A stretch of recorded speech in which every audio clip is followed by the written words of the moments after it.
los faraones te van a comenzar a buscar. Le van a buscar profetas y le van a decir: deme la revelación que usted carga.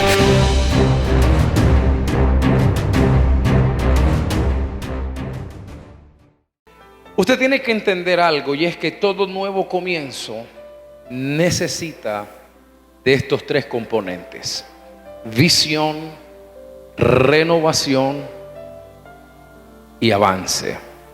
Quiero que usted abra su Biblia en el Evangelio según San Mateo, capítulo número 16, versículo número 13. Evangelio según San Mateo, capítulo número 16, versículo número 13. Quiero soltar algunas cosas aquí. Dice: viniendo Jesús a la región de Cesarea de Filipo, preguntó a sus discípulos diciendo: ¿quién dicen los hombres que es el Hijo del Hombre? Ellos dijeron: unos dicen que eres Juan el Bautista, otros Elías, y otros Jeremías, o alguno de los profetas.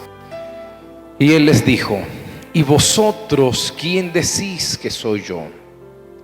Y respondiendo Simón Pedro dijo: tú eres el Cristo, el Hijo del Dios viviente.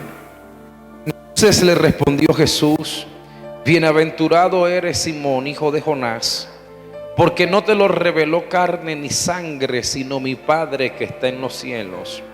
Y yo también te digo que tú eres Pedro, y sobre esta roca edificaré mi iglesia, y las puertas del Hades no prevalecerán contra ella. Y a ti te daré las llaves del reino de los cielos, y todo lo que atares en la tierra será atado en los cielos, y todo lo que desatares en la tierra será desatado en los cielos. Cuando yo leí Mateo capítulo número 16, llamó mi atención de una manera poderosa, porque en este pasaje que acabamos de leer está Jesús y están los discípulos. Pero me llamó la atención que entre los discípulos hay uno que sobresale y se llama Pedro. Diga conmigo: Pedro. Y cuando yo estudio la vida de Pedro, me apasiona la vida de este personaje llamado Pedro, porque Pedro es uno de los discípulos más representativos que tenía Jesús en su ministerio. Yo podría atrever a decirme en esta mañana, sin temor a equivocarme, que después de Jesús, Pedro era el líder de los demás. Pedro era el hombre de las iniciativas, era el hombre de carácter echado hacia adelante. Pedro, un hombre interesante. Cuando usted estudia a profundidad la vida de Pedro, usted va a encontrar en Pedro varios estados o etapas que también nosotros vivimos en algún momento de nuestras vidas y de nuestros ministerios.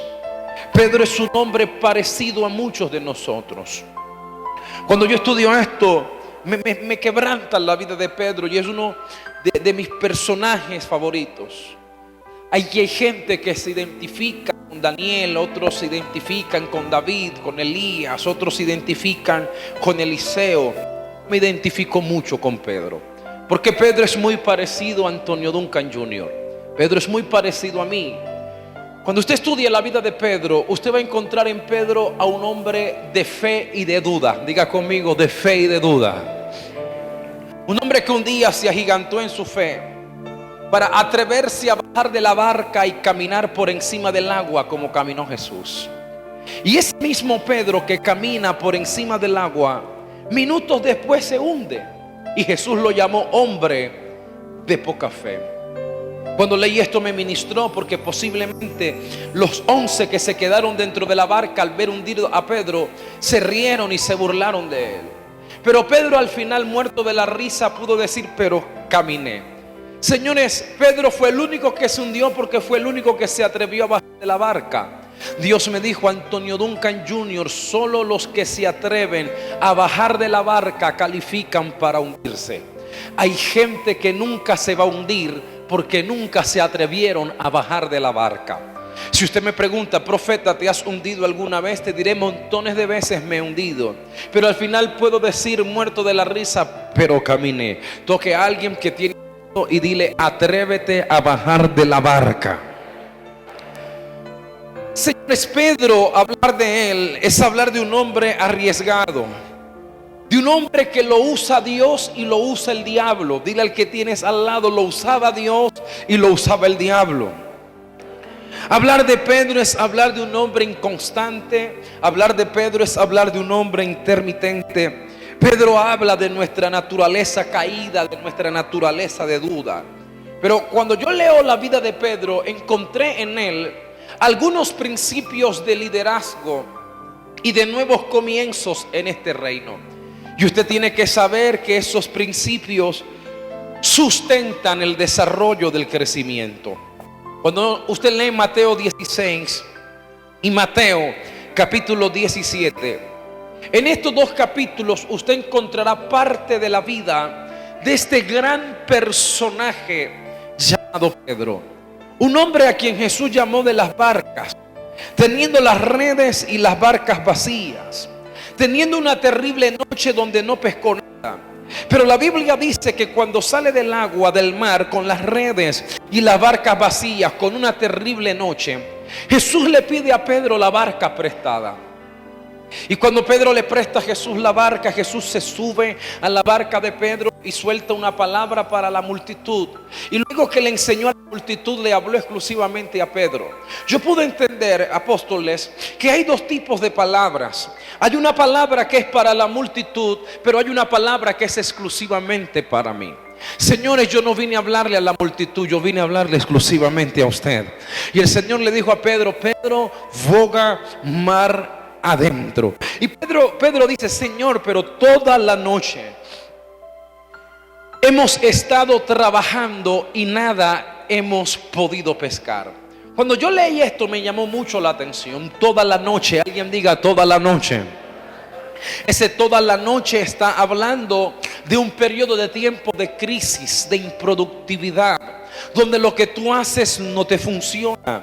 Ahora, dicen los que saben de pesca, y lo he preguntado a pescadores, tengo amigos que tienen barcos pesqueros, señores, y la mejor hora para pescar es la noche. Señores, si Pedro no agarró en la noche, mucho menos pensó que iba a agarrar en el día. Pedro está diciendo, Señor, yo lo hice como tenía que hacerlo, yo lo hice como me lo enseñaron en el manual. Tú puedes saber de pesca, tú puedes saber de parábolas, tú puedes saber de cómo echar fuera un demonio, cómo levantar un paralítico, pero de pesca sé yo. Yo soy pescador profesional graduado en la Universidad de Pesca de Galilea. Yo sé a qué hora hay que salir, dónde hay que tirar la red. Yo soy un hombre, bendito el Padre, experto en esta materia. Y toda la noche lo intenté y no me dio resultado. Mira, escucha esto. Pedro no hizo nada incorrecto. Todo lo que hizo estuvo correcto, estuvo bien. La Biblia dice, el que no trabaja, que no coma. Él trabajó, pero no vio resultados. Señores, pero cuando él dice, toda la noche lo intenté y no vi resultados, pero ahora en tu palabra yo voy a tirar la red. Y la Biblia dice que cuando tiró la red, los peces llenaron las redes de Pedro. Y no llenaron una barca, llenaron dos barcas. Levanta las manos que te voy a profetizar. Yo vine como profeta de Dios para declarar que el tiempo de tu crisis se terminó en esta mañana, que el tiempo de tu improductividad se terminó en esta mañana. Vive Jehová en cuya presencia estoy, que lo que no producía va a producir ahora, que las redes vacías se te van a llenar ahora. Usted no me está entendiendo. Yo dije que las barcas vacías se te van a llenar. Y el Señor no le llenó una barca, le llenó dos barcas. Levanta tu mano que te voy a seguir profetizando. Yo vine a declarar que Dios te va a dar más de lo que tú estás esperando. Vive Jehová, si soy profeta de Dios, en los próximos días Dios te va a sorprender con milagros de sobreabundancia. Saca el dedo profético, apúntale a tu vecino y dile, vas a vender lo que no habías vendido, vas a comprar lo que no habías comprado, vas a producir lo que no habías producido. Alguien gríteme amén a eso. Estoy hablando a gente que en los próximos días va a conquistar nuevas plazas, nuevos mercados. Grita amén a lo que yo estoy hablando. Sacude a alguien y dile: las barcas vacías se llenan. Ahora don Pedro tiene 2 barcas llenas. Salen del agua y Jesús le dice: Pedro, te tengo el negocio de tu vida. Ven en pos de mí, porque te voy a hacer pescador de hombres. Pedro vino a Jesús, se convierte en uno de los 12 discípulos, siendo formado, instruido por Jesús para un ministerio poderoso en el futuro. ¿A dónde quiero ir llevándole en esta mañana? Después de caminar un tiempo con Jesús, llega un momento donde el Señor agarra a los 12 discípulos y los lleva a un lugar llamado Cesarea de Filipo. Y cuando Jesús lo lleva a Cesarea de Filipo, los lleva para confrontarlos con una pregunta. Y la pregunta que Jesús le hace es: muchachos, ¿quién dice la gente que soy yo? Yo quiero saber cuál es el concepto que la gente tiene acerca de mí. Ustedes que andan entre los pasillos de la iglesia allá en Popayán, cada vez que se termina un culto, ¿qué es lo que la gente habla de mí? ¿Qué es lo que dice la gente cuando están saliendo del auditorio? ¿Qué es lo que la gente habla? Díganme, ¿qué es lo que la gente piensa? Y ellos responden muy bien. Ellos responden lo que han oído decir de la gente. Unos dicen que eres Elías, otros dicen que eres Juan el Bautista, otros dicen que eres Jeremías, otros dicen que tú eres alguno de los profetas. Excelente respuesta. Ustedes acaban de responder muy bien. Acaban de responder lo que han oído decir de la gente. Pero la pregunta ahora va desde aquí. ¿Y ustedes? Que caminan conmigo, que andan conmigo, que se sientan a la misma mesa conmigo, que están en la intimidad conmigo, ¿ustedes quién dicen que soy? Cuando yo leí esto, señoras y señores, a mí me estremeció el espíritu, profeta, apóstol, porque yo pude entender que una cosa es lo que piensa la gente y otra cosa es lo que piensa el discípulo. Mira al que tienes al lado y pregúntele: ¿eres parte de la gente o eres parte de los discípulos? Una cosa es lo que puede pensar la gente de afuera de esta casa, pero otra cosa lo que piensan los hijos de esta casa. Y cuando ellos, el Señor le pregunta: ¿y ustedes quién dicen que soy? Se miran la cara y de repente levanta la mano Pedro. Todavía no era Pedro, era Simón para los teólogos y eruditos que están aquí. Era todavía Simón, no era Pedro. Dejémoslo en Pedro para que me entienda. Levanta la mano el Pedro y el Pedro dice: yo sé quién tú eres. Por allá gritó Judas: baja la mano Pedro, siempre que habla mete las patas. Yo sé quién es él. A ver quién soy. Tú eres el Cristo, el Hijo del Dios viviente. Señores, cuando yo leí esto me ministró, porque lo primero que yo pude entender es que si había algo que Pedro tenía clara, la identidad. Alguien diga: tenía clara la identidad. Vamos, dígalo con más violencia: tenía clara la identidad. Señores, qué bueno es saber en quién nosotros hemos creído. Hay algo que me preocupa. Tenemos gente que tiene 30 años dentro de la iglesia cantando coros, levantando las manos, cayéndose al piso, vomitándose las baldosas y todavía no saben en quién han creído. Señores, cuando tú sabes en quién tú has creído, tú vas a entender que Dios no tiene problemas, Dios tiene soluciones. Cuando tú sabes en quién has creído, tú vas a entender que Dios es más real que la crisis. Tú vas a entender que Dios es más real que la deuda. Tú vas a entender que Dios es más real que el cáncer. Tú vas a entender que Dios es más real que el diagnóstico que te acaban de dar. Levanta tu mano derecha y grita con violencia: yo sé en quién he creído. Señores, cuando yo leí esto me llamó la atención. Pedro tiene clara la identidad, sabe en quién ha creído. Pero me llama la atención y es lo que quiero comenzar a hablar. Porque lo primero que se necesita es tener visión. Diga con violencia, visión. Vamos, dígalo de nuevo, visión. ¿Qué es visión? Visión es la imagen de un futuro deseado. También visión es lo que determina nuestra acción frente a todo. De acuerdo a la visión que usted tiene de algo, así usted se mueve. Visión también es ver el producto terminado. Voy a repetirlo. Visión es ver el producto terminado. Esta camisa que yo traigo puesta no era una camisa, era un pedazo de tela. Para usted y para mí era tela. Para el diseñador era una camisa. ¿Alguien me está entendiendo lo que estoy diciendo? Señores, para usted y para mí era tela. Para el visionario no era tela. Si usted lo ve como tela, yo lo veo como tela, pero el visionario lo ve como una camisa. Señores, por eso es que David no le dio miedo enfrentar a Goliat, porque mientras que para todo el mundo Goliat era el terrorista, para David era la llave para entrar en el palacio. Levanta tu mano derecha y diga con violencia, visión. Sacude a alguien que tiene al lado y dile que venga la visión. Señores, la palabra visión es una palabra compuesta.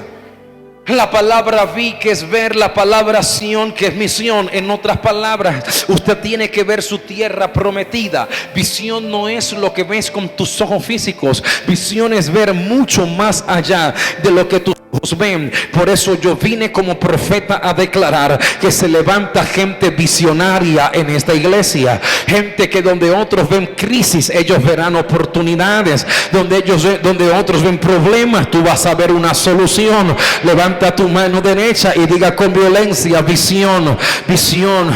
Leí en un libro y el libro decía que los grandes millonarios que se han levantado en la historia siempre se levantaron aprovechando los momentos de crisis. Bendito el Padre, en los momentos de crisis y de necesidad, allí se levantaron los grandes millonarios. Yo vine a profetizar, se levantan millonarios en esta iglesia, gente visionaria que verá lo que otros no ven. Alguien gríteme amén a lo que yo estoy hablando. Sacude a 2 a 3 que tienes al lado y dile, tienes una cara de visionario impresionante. Pero yo pude entender algo más, y es que la visión tiene que estar sostenida por la revelación. Alguien diga revelación. Pedro tiene una aguda revelación. Con la pregunta que Jesús hace y la respuesta que Pedro da, él está demostrando lo penetrante que es su revelación. Pedro dice, tú no eres uno más. Por esta tierra han desfilado profetas y se han ido profetas. Han nacido y han muerto profetas, pero tú no eres uno más de esos profetas. Siento a Dios aquí. Tú eres aquel del que los profetas profetizaron. Tú eres aquel del que los profetas hablaron, pero no lo vieron, pero nosotros lo estamos viendo. Tú eres el cumplimiento de una palabra. Tú eres el Cristo, el Hijo del Dios viviente. Cuando Jesús escucha eso, le dice, bienaventurado eres.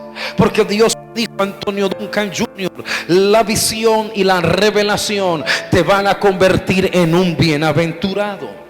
La palabra bienaventurado tiene algunos significados. Número 1, la palabra bienaventurado quiere decir supremamente bendecido.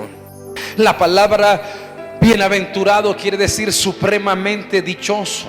La palabra bienaventurado quiere decir digno de envidiar. A mí no se me olvida, apóstol Piamba, cuando yo abrí la iglesia en mi ciudad hace algunos años. Cuando yo fui a abrir la iglesia,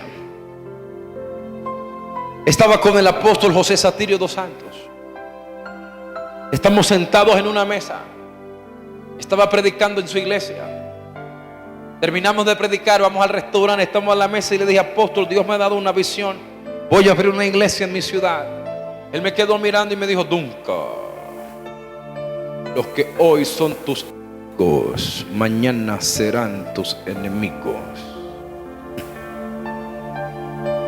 Te van a dejar de invitar en tu ciudad. Dicho y hecho, abrimos la iglesia. Comenzamos en un hotel. La iglesia comenzó a crecer muy rápido. Luego de unos meses nos fuimos a un local para 120 personas. Y al pasar un año y algo más, tuvimos que rentar una discoteca donde nos entraban 700 personas. La iglesia comenzó a crecer muy rápido. La gente venía a la iglesia en sillas de ruedas y se iba caminando. La gente venía con los pies cortos y Dios los estiraba. Y comenzó a escucharse lo que Dios estaba haciendo en nuestra iglesia. Escúcheme bien. ¿Sabe qué pasó? Pregúnteme qué pasó. No me gusta hablar mal de los pastores, respeto los mantos de los hombres de Dios, pero permítame decir esto. Se comenzaron a parar pastores en las plataformas de sus iglesias en mi ciudad a decir que yo era brujo.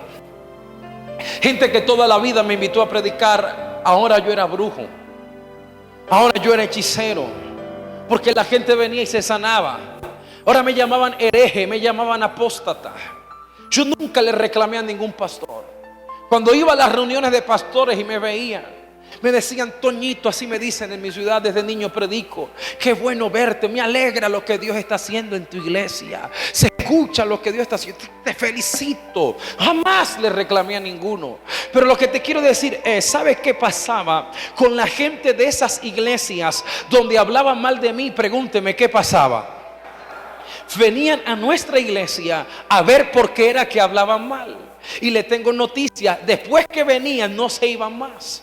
Entonces yo entendí lo que Dios me dijo, y es que el que habla mal de ti te está dando publicidad gratis. Dile al que tienes al lado: alguien te anda dando publicidad gratis. Y entendí otro mensaje, y es que el que te envidia y te aborrece es porque sabe que tú tienes lo que él no tiene. Yo pensé que alguien se iba a alegrar, lo voy a decir de nuevo. El que te envidia y te aborrece es porque sabe que tú tienes lo que él no tiene. El envidioso quiere llegar donde hace rato ya tú llegaste. Levanta tu mano. Yo profetizo que te vas a convertir en un punto de referencia donde otros querrán llegar. ¿Lo crees o no lo crees? Y comenzó a llegarme gente. Tú tienes que entender esto. Bendito el Padre. Dios me dijo: Antonio Duncan Jr., el que posee revelación posee riquezas. Voy a decirlo de nuevo. El que posee revelación posee. Si no me cree, pregúntele a un muchacho llamado José. Yo escribí en mi libro algo acerca de él. No digo esto para que compre el libro, sino porque ahí lo escribí. José está en la cárcel. ¿Dónde está José? Y estando José en la cárcel tenía algo. Pregúnteme, ¿qué tenía José en la cárcel? Vamos a hablar inglés un poco. Diga conmigo: revelation. ¿Qué tenía José en la cárcel? Tenía revelación. Pero había algo que no tenía. Pregúnteme, ¿qué no tenía? Cash money. Diga conmigo: tenía revelación, pero no tenía dinero. Siento a Dios aquí. ¿Qué tenía José en la cárcel? ¿Pero qué no tenía? Pero le tengo noticias. En el trono de Egipto había un faraón que sí tenía dinero, pero no tenía revelación. Y un día se estableció una ley. lo escribí en el libro. Y la ley que se estableció es la ley de la conexión. Diga conmigo, conexión. Pregúnteme, ¿cuál es la ley de la conexión? La que se establece aquí en esta mañana. La de los Josés, que por años han estado en la cárcel con revelación y sin dinero, pero que en las próximas horas serán conectados con los faraones que sí tienen dinero pero no tienen revelación. No, usted no me está entendiendo. Por eso alguien tiene que saber en este día que lo que tú necesitas no es plata, lo que tú necesitas es revelación. Alguien me dijo, usted no me está escuchando, lo voy a repetir. Lo que tú necesitas no es plata, lo que tú necesitas es revelación. Mire, para ser millonario, lo escribí en mi libro, lo que tú necesitas no es plata, necesitas de una palabra y una idea. A alguien un día se le ocurrió la estupenda idea de agarrar el agua, un recurso, bendito el Padre, natural, y meterlo dentro de una botella, y se hizo millonario vendiendo agua embotellada. Mira el que tienes al lado, embotella algo, brother, embotella algo. Señores, yo no sé a quién yo le estoy hablando, pero hoy se levanta gente con revelación, con idea. Ay, yo pensé que alguien iba. Se vale brincar los sábados en la mañana, ¿verdad? Se vale silbar, se vale gritar. Te estoy diciendo que se te van a liberar las ideas. Viene la revelación del Espíritu a tu espíritu. Alguien grite mi amén a eso. Por eso nosotros no tenemos que hacerle fila a los comandos de los políticos a ver qué nos regalan por ahí. Los políticos tienen que venir a sentarse aquí. Oh my God, yo pensé que alguien me estaba escuchando, a escuchar la revelación.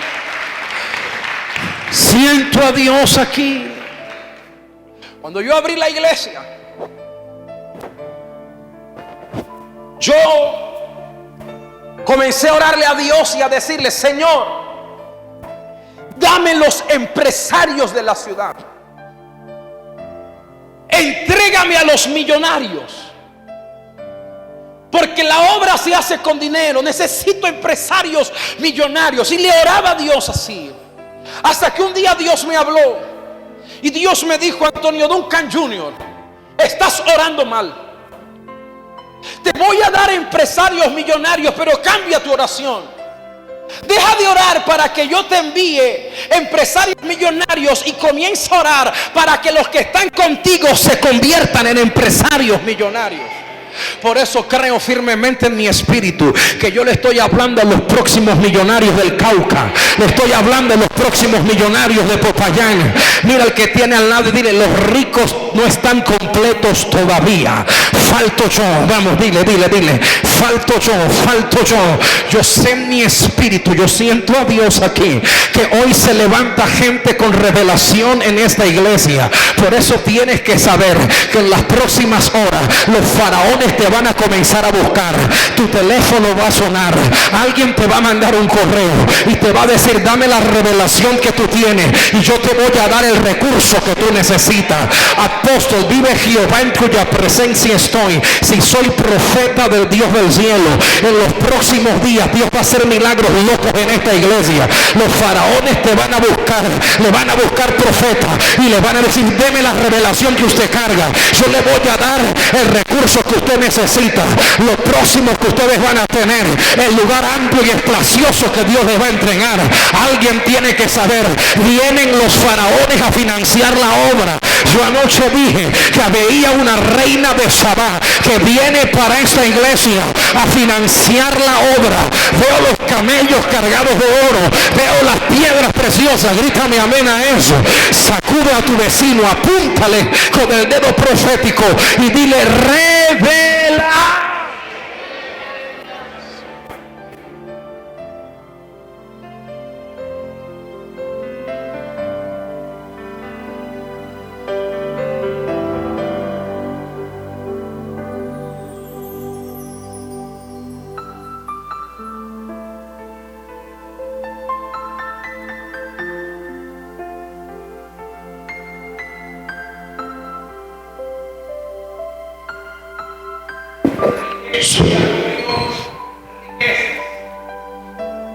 Vamos, digan con violencia: riquezas.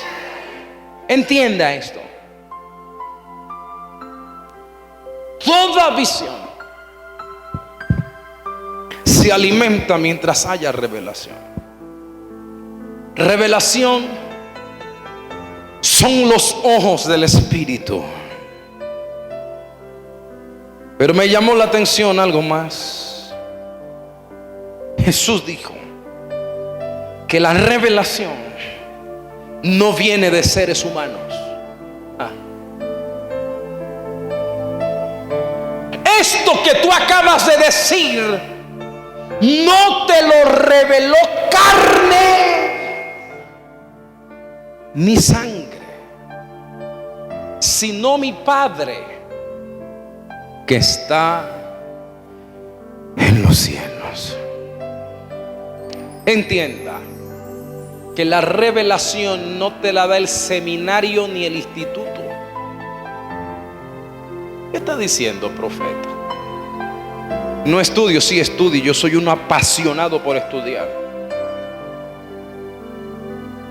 Lo que te quiero decir es que el seminario, el instituto, lo que te da es conocimiento. Diga conmigo, conocimiento, pero no revelación.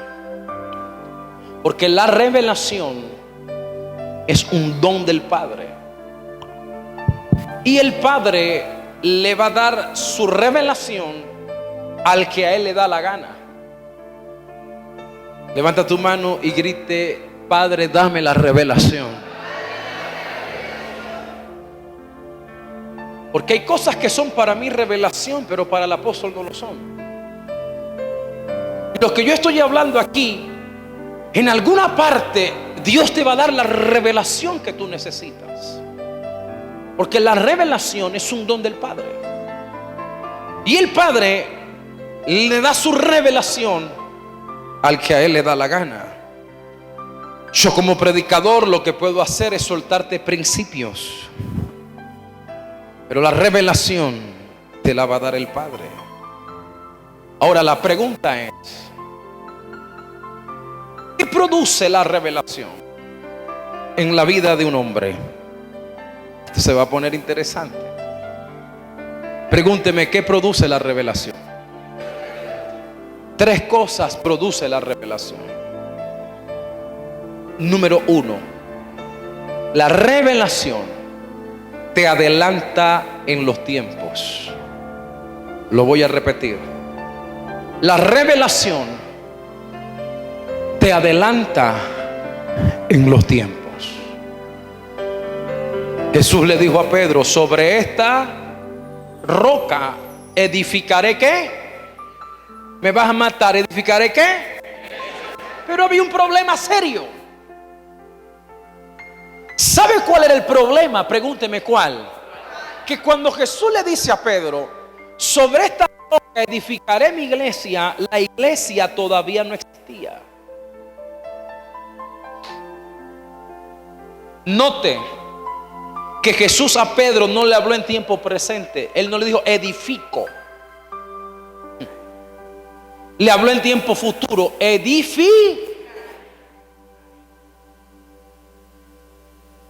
Escúcheme bien. Los que hemos tenido la oportunidad de estudiar sabemos esto: que ninguno de los profetas del antiguo pacto habló de la iglesia. Ninguno. Ni Isaías, ni Jeremías, ni Daniel, ni Oseas, ni Joel, ninguno, ni Ezequiel, ninguno. Los profetas del antiguo pacto solo hablaron de 2 eventos o 2 acontecimientos. Primer evento, primera venida de Cristo. Segundo evento, segunda venida de Cristo. Ellos vieron 2 montes: primer monte, primera venida; segundo monte, segunda venida. Pero usted tiene que saber que entre monte y monte hay un valle. El problema es que los profetas solo vieron los montes, pero no vieron el valle. Y ese valle se llama iglesia. Diga conmigo, iglesia. El problema es que los profetas no lo vieron, y como no lo vieron, no lo hablaron. Por eso lo que Jesús le está hablando a Pedro, para Pedro es raro. Él no tiene ni idea de lo que es iglesia. Iglesia, ¿y eso dónde lo venden? Iglesia, ¿y eso con qué se come? Iglesia, ¿y eso en dónde se inyecta? entera. Él no tiene ni idea de lo que Jesús le está hablando. Y Dios me dice, Antonio Duncan Jr., que la visión y la revelación te va a poner a hablar de cosas que otros no hablan. Por eso la gente con revelación tiene problemas. Lo voy a decir de nuevo. La gente con revelación tiene problemas. Pregúnteme por qué. Porque los atrasados no lo entienden. Hay gente que va a cuestionar lo que se predica, bendito el Padre, en el ministerio Fuente de Vida Internacional. Van a decir, pero allá están hablando cosas raras, allá están hablando herejías, son unos apóstatas, bendito el Padre. Y van a juzgar esta iglesia por la revelación que esta iglesia carga, porque esta es una iglesia adelantada en los tiempos. Pero usted sabe qué va a pasar cuando pasen 20 años. Pregúnteme, ¿qué va a pasar? Que los mismos que cuestionaron la revelación de hoy y el mensaje de hoy, 20 años después van a predicar lo mismo que estamos predicando ahora. ¿Tú sabes cuál será la diferencia? Que ustedes tendrán 20 años de adelante y los otros 20 años de atraso. Tócale la mano a alguien, agárralo de la mano, alguien atrevido que dé 3 pasos adelante y diga, me voy a adelantar, me voy a adelantar. Yo no dije que usted se quedara sentado, yo dije que diera 3 pasos y diga, me voy a adelantar. La revelación te adelanta.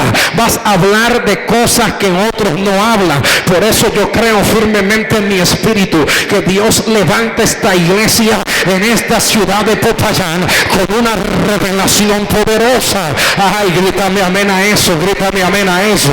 Sacude a alguien, pateale la silla y dile, adelántate, adelántate, adelántate. Iglesia era un misterio. El apóstol Pablo llama a la iglesia misterio. Y luego Pablo agarra el misterio llamado iglesia y le comienza a dar forma.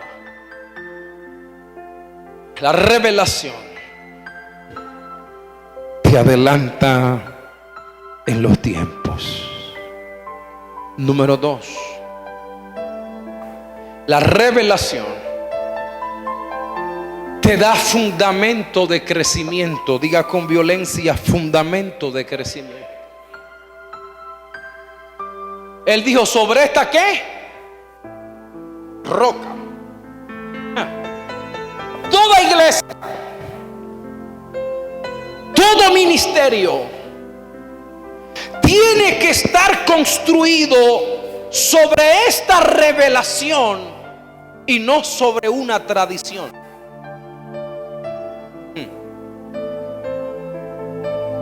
Yo sé que estoy en una ciudad de muchas tradiciones y me voy a meter en territorio apache.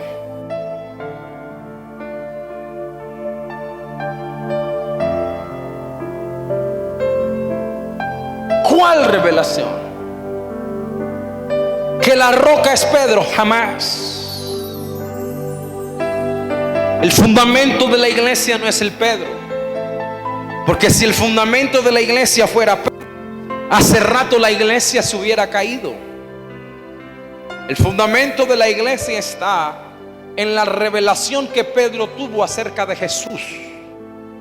Que Jesús es Cristo. El año pasado fui a predicar a una iglesia. Tiene como unas 5,000 o 6,000 personas. Sábado por la noche es la penúltimo día del evento. Yo llego a la iglesia y están los alumnos de Instituto Bíblico que se van a graduar la siguiente semana. Es su última clase. El apóstol me pide que si puedo darles un pensamiento de 20 minutos y orar por ellos. Le dije, claro que sí. Ahí había evangelistas, habían pastores, había un montón de gente. Cuando yo entro al salón, los saludo, lo primero que les hago es una pregunta. ¿Dónde nació Cristo? Todos respondieron de la misma manera. Cristo nació en Belén. ¿Usted está seguro? Sí, Señor. Aquí ninguno se debería graduar. Pregúnteme por qué. Porque Cristo no nació. Cristo es eterno. El que nació fue Jesús. Cristo no. Esa es la revelación que Pedro tiene. Que Jesús era Cristo. ¿Me estoy haciendo entender? Jesús es Cristo. ¿Tú sabes cuál es el problema de la iglesia? Pregúnteme, ¿cuál es el problema de la iglesia? Que en vez de construir sobre esta revelación, hemos edificado sobre las tradiciones. ¿Qué es una tradición? Una tradición es algo que yo hago y no sé por qué lo hago. Voy a repetir eso. Una tradición es algo que yo hago pero no sé por qué lo hago. Siento a Dios aquí.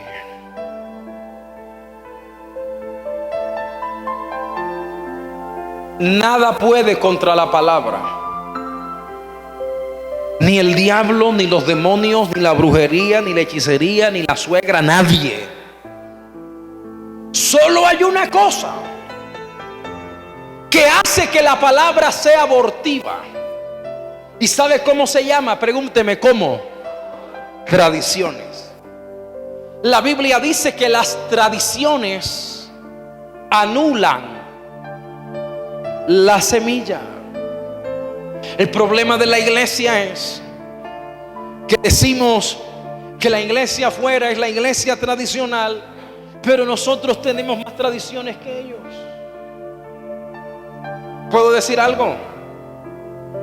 Por ejemplo, nosotros decimos, el domingo tenemos Santa Cena. Y usted sabe que la Santa Cena no existe. La Biblia no habla en ninguna parte de la Santa Cena. Pregúnteme, ¿de qué habla? De la cena del Señor. Entonces la pregunta mía es, ¿quién le puso el Santa? El problema de la tradición es ese, que la tradición hace santo lo que no es santo. Wow, yo me siento contento en esta iglesia. Al rey lo van a invadir. Y cuando van a invadir al rey, todo el mundo, la gente de inteligencia, la CIA, el FBI, la Interpol, todo el mundo está esperando que el rey diga cuál es la estrategia de defensa. ¿Cómo vamos a defendernos del enemigo?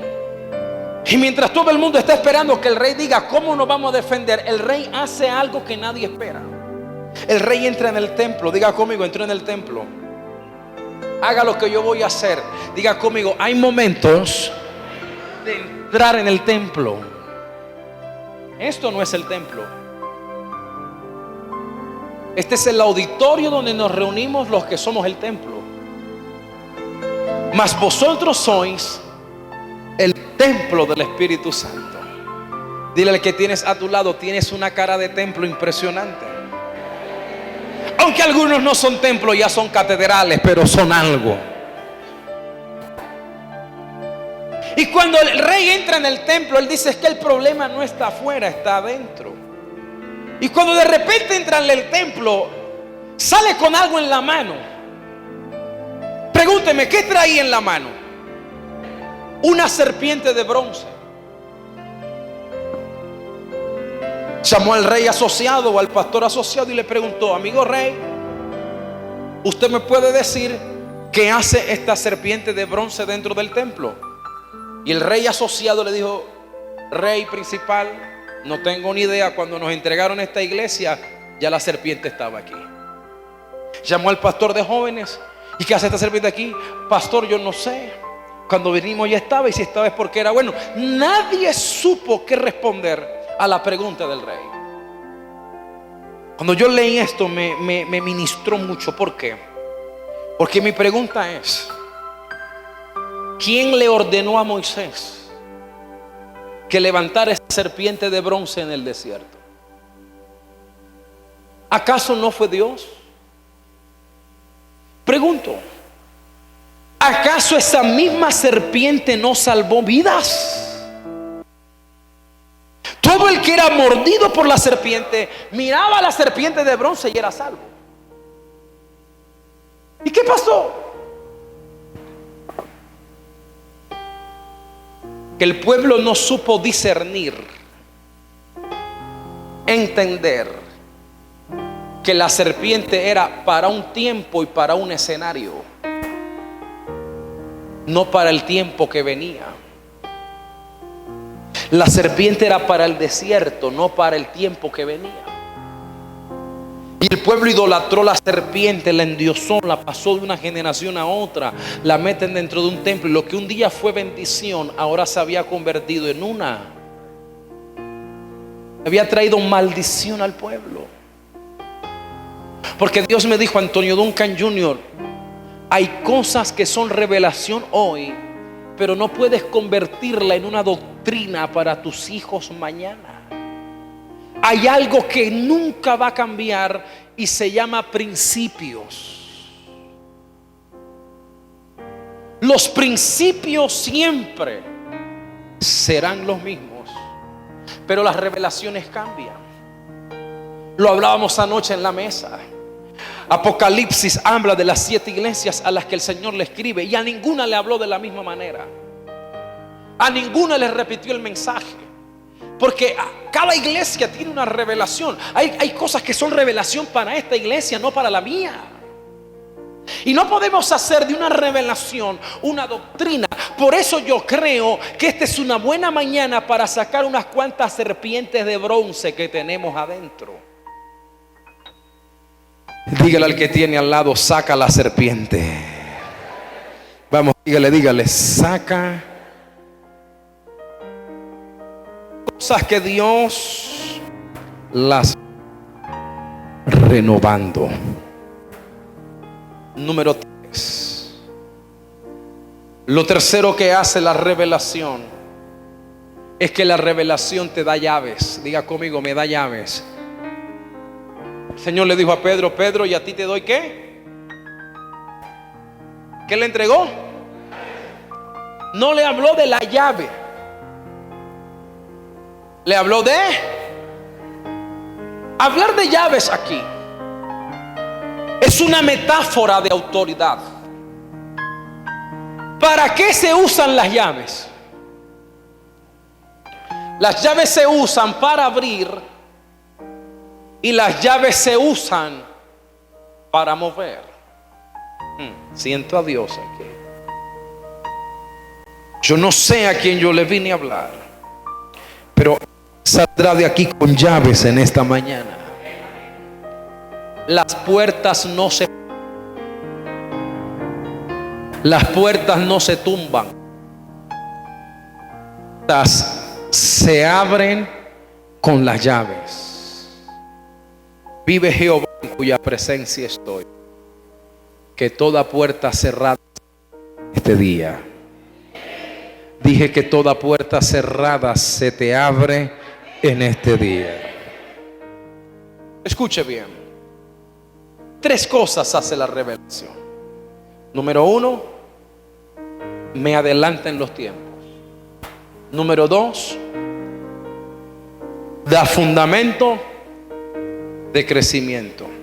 Número 3, la revelación me da llaves.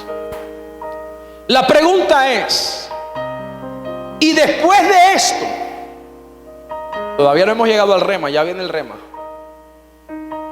¿Qué sucedió con Pedro? Pregúnteme, ¿qué pasó? Pedro, de la revelación, pasó a una transición decadente. Alguien diga: transición decadente.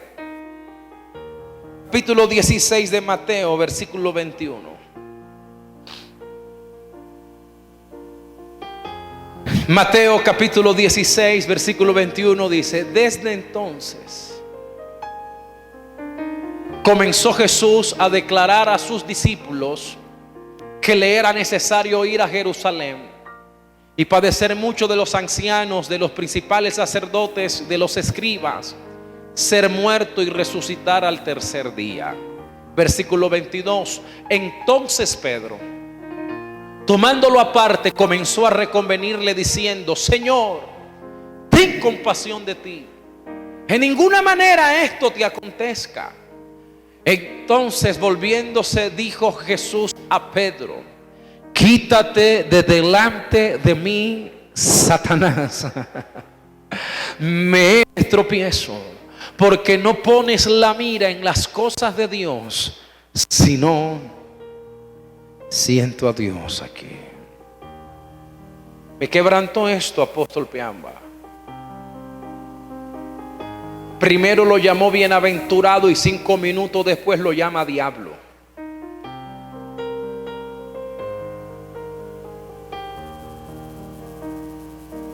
La pregunta es: ¿y qué pasó? ¿Qué pasó con el hombre que acaba de tener una revelación tan contundente? ¿Qué pasó con el hombre que acaba de hacer una declaración tan poderosa? Pedro entró en una transición decadente. La pregunta es: ¿y qué lo provocó? Señores, lo provocó una declaración de crisis. Una declaración de crisis nubló la visión y la revelación de Pedro. Me sacudió el espíritu, profeta, que el texto dice desde entonces. Alguien diga desde entonces. Usted tiene que saber leer. Ese desde entonces, lo que está diciendo es que de lo que Jesús les va a hablar ahora, no les había hablado antes.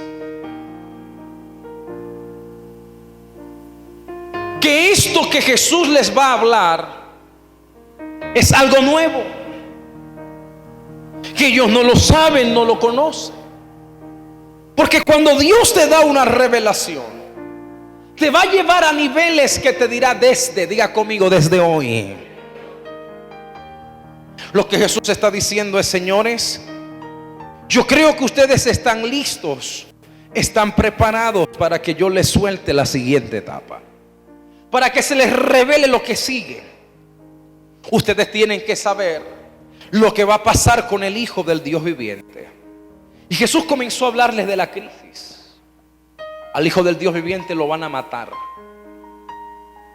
lo van a hacer sufrir, le van a colocar clavos en las manos, en los pies, le van a atravesar con una lanza, le van a poner clavos, le van a poner corona de espinos en la cabeza.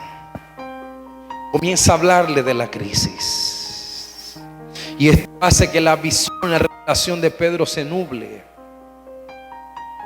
Pero el problema es que Jesús no habló de la crisis, también habló de la victoria. Jesús no solo habló de la muerte, también habló de la resurrección. El problema de Pedro es que Pedro solo escucha el pedazo de la muerte, pero no el de la resurrección. Pedro solo escucha el pedazo de la crisis, pero no el de la victoria. Y esto hace que Pedro pierda la revelación a tal punto que quiso prohibirle a Jesús que muriera. La Biblia dice que le reconvino, y la palabra reconvenir es prohibir, reprender. Imagínense este cuadro: el Pedro reprendiendo a Jesús. Te reprendo,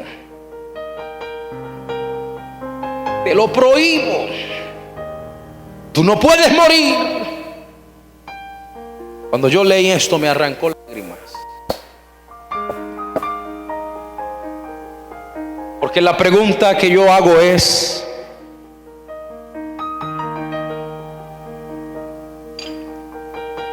¿lo que Pedro hizo lo hizo de maldad? ¿Lo que él hizo lo hizo con una mala intención? No. ¿Por qué lo hizo? Porque Pedro amaba al líder. Amaba tanto a Jesús que dijo: yo no estoy de acuerdo que tú mueras como dices que vas a morir.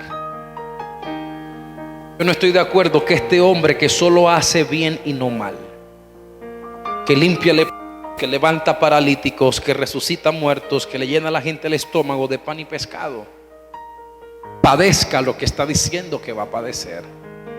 Y Pedro quiere detener a Jesús porque lo ama. Pero Dios me dijo, Antonio Duncan Jr., muchas veces tus buenas intenciones, desalineadas de mi propósito, se convierten en un estorbo en este reino.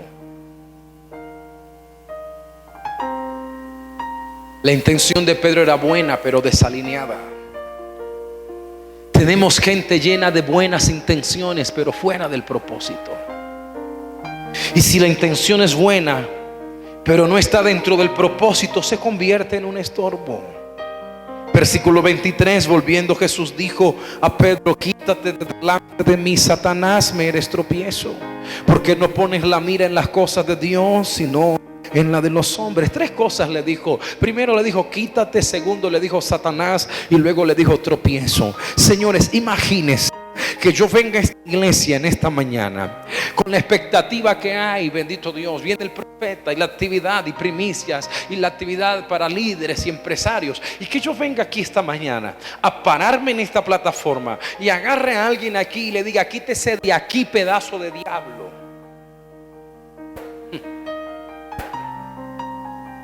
Usted sabe qué va a pasar. Pregúnteme qué va a pasar. Me embarcan en el avión de la tarde y me regresan a mi ciudad. Imagínense que los apóstoles de la casa, en una reunión general, agarren a algún líder y le digan en público: quítese de aquí, pedazo de diablo, usted es un tropiezo, estorbo, desgraciado. ¿Usted sabe qué va a pasar con ese líder? Se va de la iglesia. Te graban y te demandan por injuria y por calumnia, por daño al buen nombre. Compruébeme que yo soy Satanás.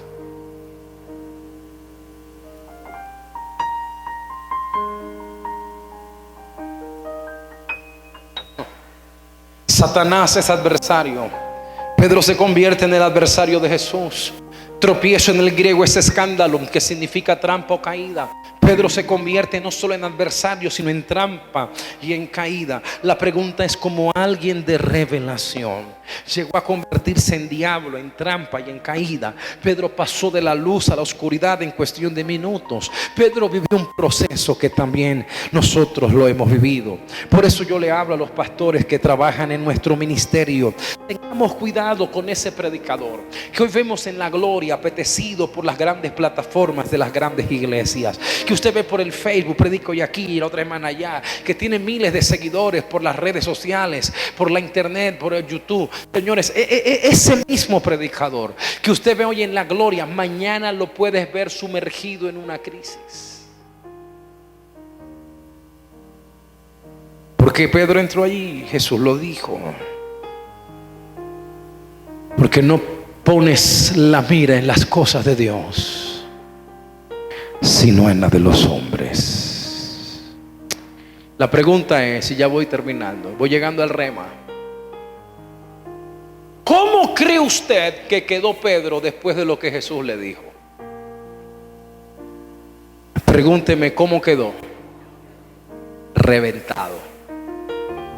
¿Cómo quedó? Reventado. Hace 5 minutos atrás el Señor lo llevó al tercer cielo, le cambió el nombre,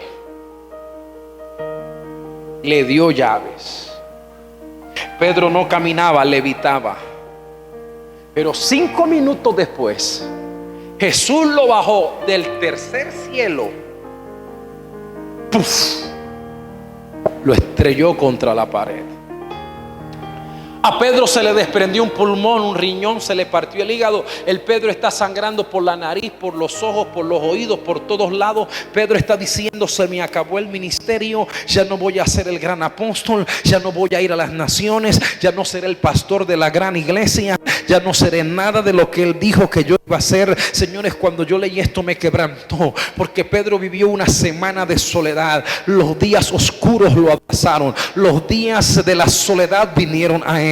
Señores, yo entendí que muchas veces nosotros, al igual que Pedro, hemos cometido grandes errores, pero yo vine a decirte que en medio del error hay un nuevo comienzo que Dios trae. Y es allí donde se activa el segundo principio, que se llama renovación. Diga conmigo: renovación. Y usted tiene que entender que la renovación sustenta la transformación. El Señor no iba a dejar hundir a Pedro, lo iba a buscar donde él estaba, lo iba a sacar y lo iba a elevar de nuevo. Me voló la cabeza, apóstol Piamba, el capítulo 17. El capítulo 16 se cierra con el error de Pedro y Jesús llamándolo diablo. Pero mire cómo se abre el capítulo 17. Yo siento a Dios aquí. Dice 6 días después. Alguien diga 6 días después. Escuche porque esto me llamó la atención. 6 días después, Jesús tomó a Pedro, a Jacobo y a Juan su hermano, y los llevó aparte a un monte alto, y se transfiguró delante de ellos, y resplandeció su rostro como el sol, y sus vestidos se hicieron blancos como la luz. Wow. Me voló la cabeza cómo esto se abre. Se abre con un 6 días después. Vuelvo y digo, usted tiene que saber leer, aprenda a leer. 6 días después. La pregunta es, 6 días después de qué? Pregúnteme, ¿después de qué? Después de su caída. 6 días después de que Jesús le llamó diablo. 6 días después de que Jesús le dijo tropiezo. Ahora, cuando yo leí esto, apóstoles, me llamó la atención. Porque entre el capítulo 16 y el capítulo 17 han transcurrido ¿cuántos días? Pero el escritor no dice qué pasó en esos 6 días. Hay un vacío de 6 días entre el 16 y el 17.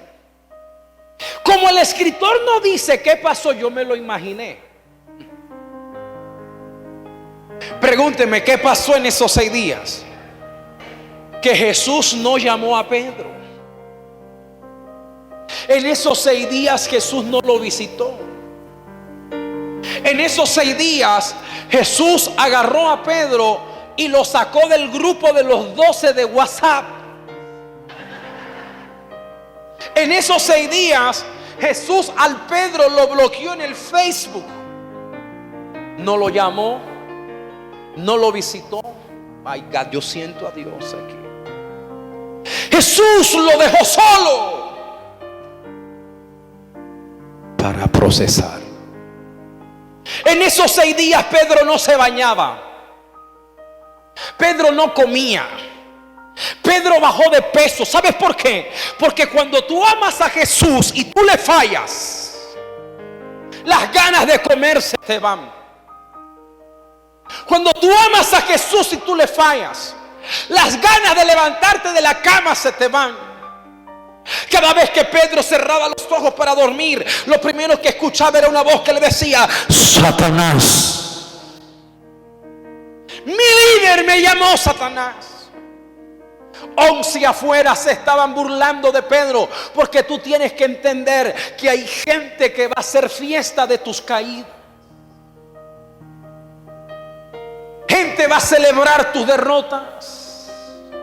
Pedro bajó de peso, no quiere ver a nadie, pero a mí me voló la cabeza porque fueron 6 días de proceso. Aunque Jesús no lo llama, no lo visita, nunca lo perdió de vista, siempre estuvo pendiente de él. Y a mí me voló la cabeza, apóstol Piamba, profeta cielo, me voló la cabeza que 6 días después, bendito el Padre, de repente algo pasó. Esto no cabe en la mente de un religioso, pero 6 días después algo pasó. Pregúnteme, ¿qué pasó?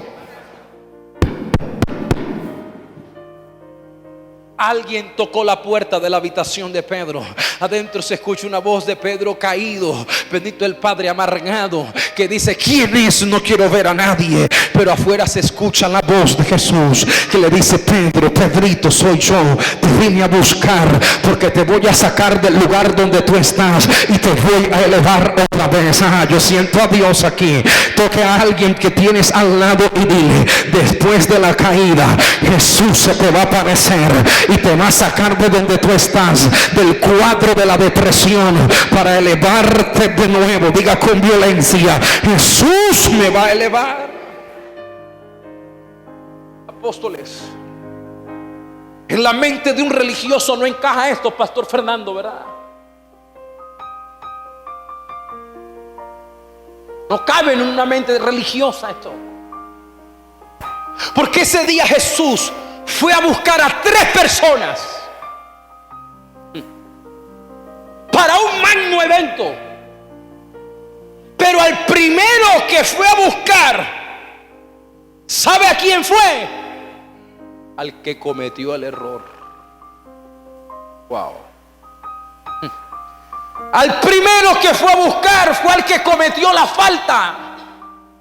Luego fue a buscar a Jacobo y a Juan, pero el primero fue el del error. Y lo saca y lo lleva al monte alto para transfigurarse. Dios me dijo, porque Antonio Duncan Jr., renovación es un proceso de ascenso. ¿Dónde se renuevan las águilas?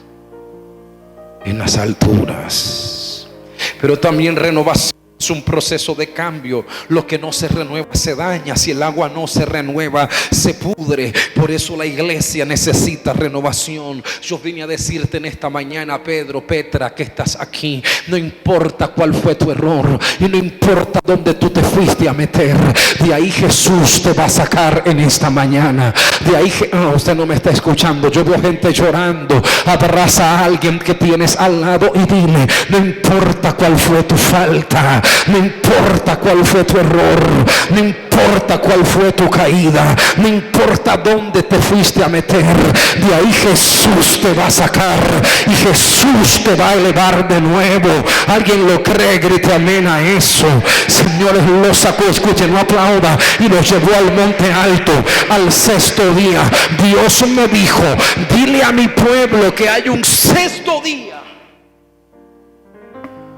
para todo aquel que ha cometido un error. ¿Por qué lo buscó al 6º día y no al 5º día? ¿Que al 6º día y no al 7º día? Pregúnteme por qué. Porque al 6º día fue que Dios creó al hombre. Al 6º día Dios creó para Pedro una plataforma de despegue. Yo vine a decirle a alguien: hoy estás en el 6º día de Dios. Y Dios me dijo: la renovación te lleva a la transformación. Transfigurar es transformar. Qué tremendo que el Pedro que hace 6 días cometió un error y que nadie daba un centavo por él, el Pedro que pensó que el ministerio se le había caído, ahora está viendo tremendo evento monumental. Está viendo a Jesús transformado, pero no solo ve a Jesús, también vio a Moisés y también vio a Elías. Señores, porque una cosa es declarar, pero otra es ver lo que tú declaraste. Profetizar es bueno, pero ver el cumplimiento es mejor. Dios me dijo: dejarás de vivir de palabra profética en palabra profética para comenzar a vivir de cumplimiento en cumplimiento a cada palabra. ¿Por qué Jesús llevó allí? Porque primero les dijo que lo iban a matar. Pero le dice: muchachos, yo los he traído a ustedes aquí para que ustedes vean lo que está escondido detrás de la crisis. Es verdad que la crisis trae dolor, los clavos traen dolor, la lanza trae dolor, la corona en la cabeza trae dolor, pero todo eso libera mi naturaleza de gloria. Jesús tenía que morir para liberar su verdadera esencia. Tú tienes que saber que tu esencia no es lo que se ve, es lo que está escondido dentro de ti. Por eso después de esta mañana, cuando alguien te pregunte cómo estás, tú le vas a responder: mejor de lo que tú me ves. Porque es posible que la gente hoy te ve llorando, te ve perdiendo, sumergido en una crisis, pero hay gloria dentro de ti que se va a manifestar. ¿Por qué se transfigura? Porque Él les habló de todo lo que iba a pasar, pero ahora se está dejando ver tal cual como Él es. Porque cuando Pedro, Jacobo y Juan lo vieran en la cruz y todo el mundo se riera y se burlara y dijeran: eso es lo que quedó del Hijo del Dios viviente, una llaga, bendito el Padre, desfigurada, y todo el mundo hiciera escarnio, tú sabes que iba a decir Pedro, Jacobo y Juan: ese que está ahí no es, nosotros lo vimos tal cual como Él es. Levanta tu mano derecha y diga con violencia: hay gloria que se va a manifestar. Usted puede tener mucha revelación, pero si no se transforma. Y lo tercero que se necesita es avance. Prediqué todo esto para cerrar aquí. Ese mismo Pedro, al que Jesús 6 días después lo fue a buscar y lo llevó y se transfigura en el monte alto, vuelve y falla. Como diría la profeta Chilindrina, vuelve el perro arrepentido. Yo muero por ti, Pedrito. Antes de que el gallo cante, tú me vas a negar 3 veces. Agarran a Jesús, cogen a Pedro. Tú andabas con él, no lo conozco. Tú hablas como él, no sé quién es. En el Facebook tienes la foto de perfil con el montaje. Me lo hackearon. No soy yo. Por mi madre que no sé quién es. Cocoroyo cantó. Pedro sigue a Jesús de lejos y lo sigue hasta el patio de Anás, escondido detrás de una mata de plátano para que nadie vea que él está ahí. Tiene miedo a los hombres, pero Jesús sabe que ahí está Pedro. Y cuando Pedro está escondido detrás de las matas de plátano, de pronto Jesús hace así. Y la mirada de Jesús se encuentra con la mirada del caído Pedro. Jesús no le dijo: desgraciado, hijo del diablo, te vas al infierno. Jesús con la mirada le dijo: Pedro, Pedrito, quiero que sepas que te sigo amando como al principio. Pedro se fue a llorar amargamente. Yo no sé si usted se ha puesto a pensar ¿qué pasaba con Pedro cada vez que escuchaba cantar a un gallo?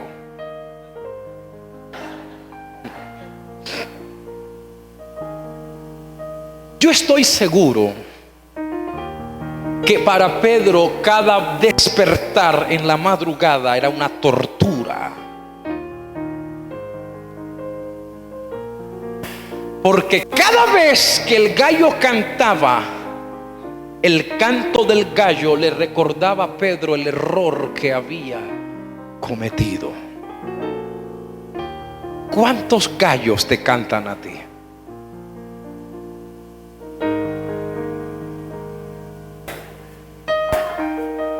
¿Cuántos gallos que te recuerdan el error de hace 10 años?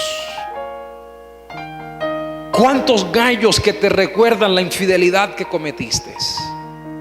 ¿Cuántos gallos que te recuerdan tu pecado? Hoy vine a decirte que ese gallo lo vamos a matar.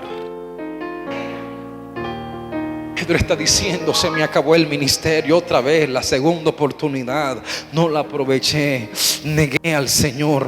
Y fue tan fuerte su caída, ya voy cerrando, aquí viene el rema, que Pedro regresa al lugar de donde Jesús lo sacó,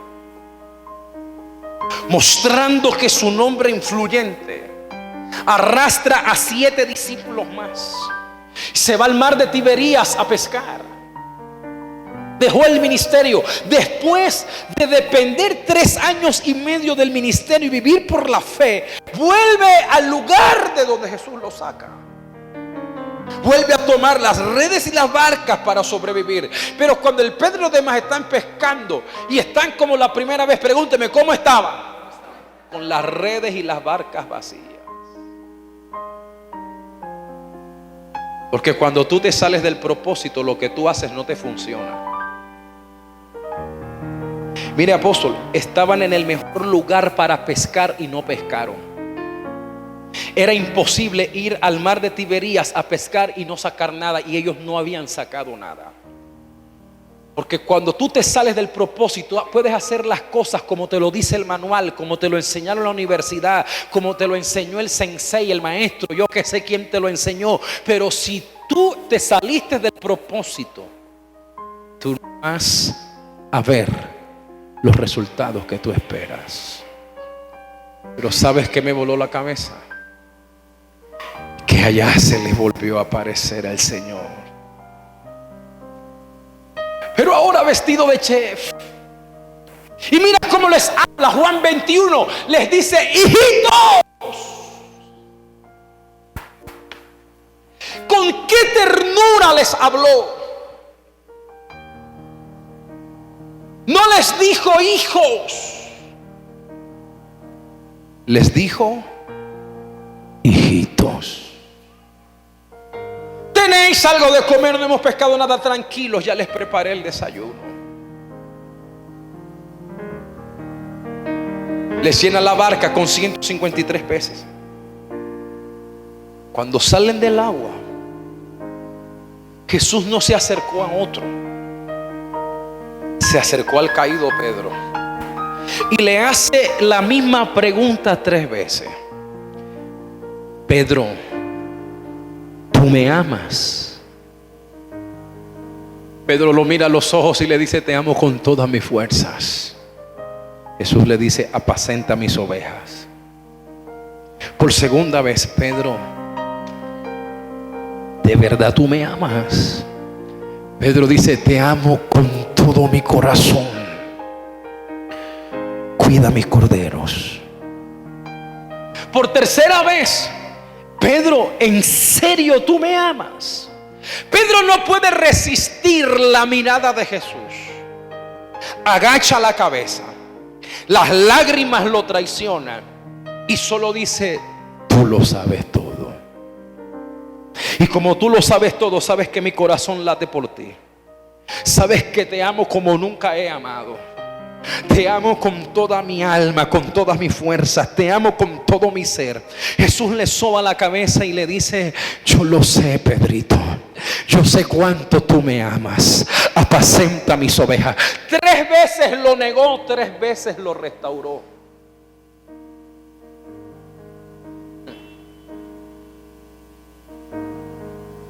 Tres veces le dijo: cuida y apacenta.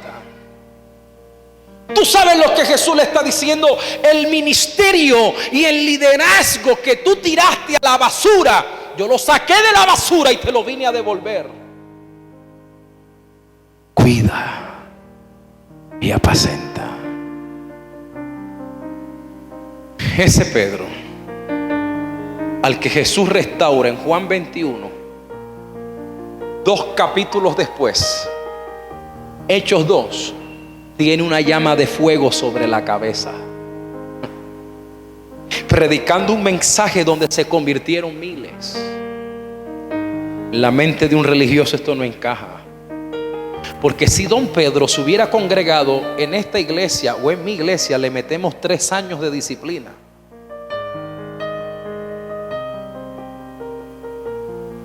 Jesús no hizo eso. Jesús lo restauró. Yo siento que algo se está rompiendo aquí hoy. Y le dijo: comienza de nuevo. Y lo hizo más grande después que al principio. Ahora Pedro camina y la sombra sana a los enfermos. Lo convierte en un pilar de la iglesia. Avance. Quiero cerrar con esto. Hace algunos años, un gran amigo, un amigo personal, para mí era el mejor predicador que había en Enlace. Una agenda llena, apetecido por las grandes iglesias, cayó en adulterio. Lloré su caída. Lloré su caída. Fue tan fuerte su caída que lo publicó CNN.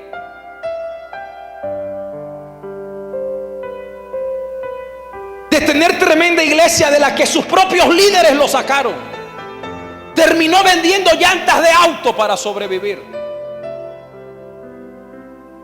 Todo el mundo le cayó encima. Los que antes le invitaban ahora le daban palo.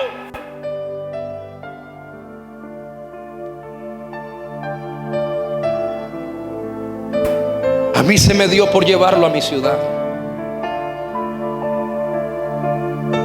Lo invité a él, invité a su esposa. Lo llevé a mi congreso.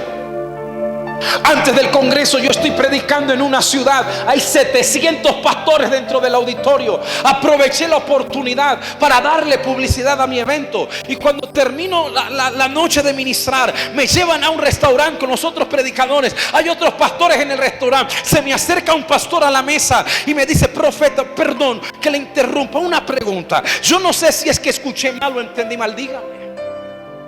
Usted va a tener en su congreso predicando a fulano de tal, le decía el mismo. Y él me dice: el mismo que cayó en pecado. Me dio una ira.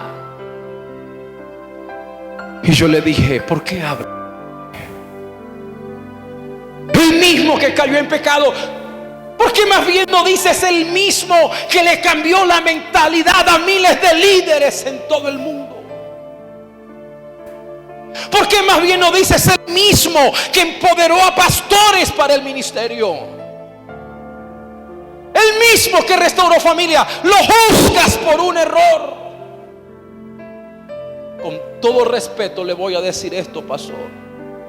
Muchas veces nosotros juzgamos los pecados de los demás porque es posible que el de nosotros no nos lo hayan descubierto todavía. Y ahí la gran diferencia entre unos y otros. Perdóneme la expresión que voy a usar, pero la diferencia es que a unos se los pillaron y a otros todavía no.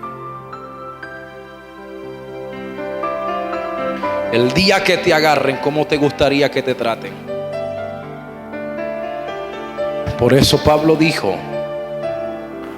por lo tanto, tú que eres inexcusable en tu juicio, porque tú que juzgas a otros, estás haciendo lo mismo. Yo quiero cerrar esta mañana diciendo: este mensaje que yo acabo de hablar no es pasaporte para pecar. Sea santo, sea íntegro, guárdese para Dios. Pero si por alguna razón tú fallaste, yo no te vine a condenar, te vine a decir: hay un nuevo comienzo para ti.